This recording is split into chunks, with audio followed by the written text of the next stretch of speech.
In this lesson, we're going to begin to discuss tables.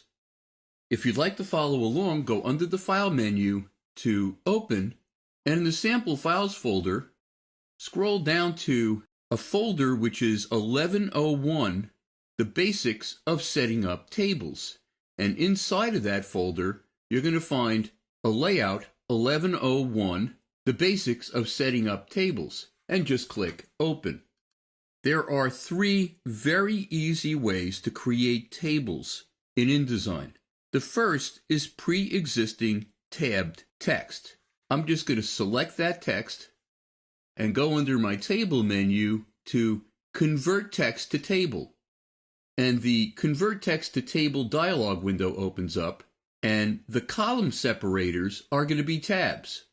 So every place that there's a tab is going to become the next column. Row separators are paragraph returns. So after each paragraph return, a new row will be created. I'm just going to click OK. And you can see I get a very basic default table. It's going to need some work and some formatting, but it gave us a great start. Why don't we scroll down to the next page? Another way to set up a table, very simply, is just get an insert point on this page and go under Table, Insert Table. And it's going to ask you how many rows, how many columns. Do you want header rows? Do you want footer rows? And we'll be talking about headers and footers in a later lesson. I'm just going to click OK. And it gives me a basic table with no text in it. I could then type my text, hit a Tab key to go to the next cell, and just keep typing. So I would have to enter all of my text myself. But this also gives you a great beginning of setting up a table. Let me scroll down to the next page and get an insert point at the very beginning of that big frame.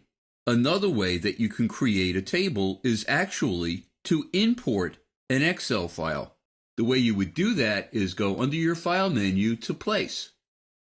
Go into that same folder, 1101, the basics of setting up tables, and you'll see that one of the files is actually an Excel file. Now, I could just click Open, but I want to go into my options just to make sure that I'm not bringing in strange RGB colors from my Excel file. So I'm going to hold down my Shift key and then click on Open. It looks like it's bringing in an unformatted basic table, exactly what I want. If I only wanted to bring in certain cells, I could do that by changing the cell information. I could also bring in a different sheet from that Excel file. In this case, there's only one sheet. And there's other choices as well, like use typographer's quotes or the number of decimal places to include in the text that comes in. I'm just going to click OK. It's set up a table that has a lot of problems with it, but it's a great beginning. And we'll be taking care of all of the problems in all of these tables that we've set up in the next lesson.